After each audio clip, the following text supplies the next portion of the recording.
Okay guys, so let's look at some exam style questions and questions on fractional indices, and then at the end we'll look at one that involves a negative fractional indices, so one that's quite a nasty, tough question, okay? So this is ideally, specifically for higher tier only, but there's no harm in anybody here that is doing foundation year to obviously watch this video as well, because it might obviously be beneficial to your shit in the near future, okay? So, what does it mean by 9 to the power of a half? Okay, I must obviously work out 9 to the power of a half. Well, power of a half in maths just means the square root, okay, and it's the positive square root. The positive root of 9 is equal to 3, because 3 squared means 3 times 3, which is going to be 9, okay? So 9 to the power of a half means the square root, okay, or the second root, okay? We don't really bother writing the 2 there, but it means the square root, okay? The next one, 8 to the power of a third, that will be the third root, or we class it as the cube root.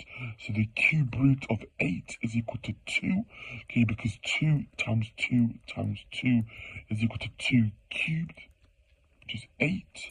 16 to the power of a quarter, that will be the fourth root of 16. What number do I times by itself 4 times to get 16? That will equal to 2, because 2 times 2 times 2 times 2 is equal to 2 to the power of 4, which is equal to 16, okay? 1 to the power of a fifth is equal to the fifth root of 1, which is just 1, because 1 times 1 times 1 times 1 times 1 is equal to 1. 32 to the power of a fifth, that will be the fifth root of 32. What number do I times by itself 4 times to get to 32, or 5 times, sorry, to get to 32? That will equal to 2, because 2 to the power of 5 is 32. Okay, so make sure that you're happy with your square and cube numbers. So this topic requires your knowledge on having good, strong, mental arithmetic skills, and like with your squares and cube numbers. So learn your square numbers for 1 to 15, okay, specifically for AQA students, okay, and for EdExcel, okay, but for AQA specifically, because it says that in the specification for AQA, okay, but for OCR and EdExcel, make sure that you learn your square numbers, I would say to maybe 13, 14, or even 15, I'd say, okay. And your cube numbers, learn your cube numbers of 1, 2, 3, 4, 5, and 10, okay? Yeah, for like cubits, so for cube numbers, okay? This next one, I'm going to work out 9 to the power of minus 3 halves. So there's a lot going on here. The minus does the reciprocal, so it's 1 over 9 to the power of 3 halves, which is 1 over the square root of 9, okay? And it's all raised to the power of 3, okay? So square root of 9, and then I cube my answer.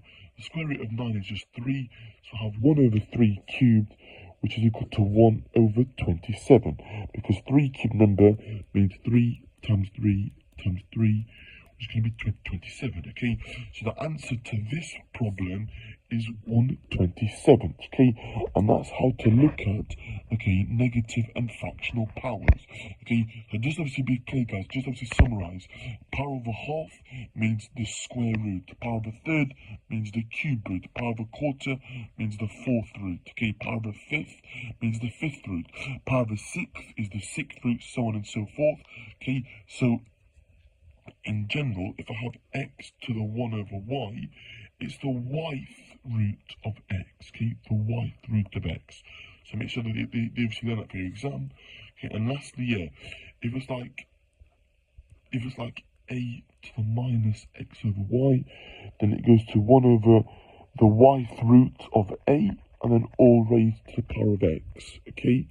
So learn that as well, okay, and obviously practice that as well, okay? So these are your 2 rules, and this is for higher tier only, so HT, higher tier only, okay? And that's how to solve this kind of problem, okay? Hopefully that makes sense, okay? Thank you so much for watching. Take care. All the best, guys. Speak soon. Bye-bye for now.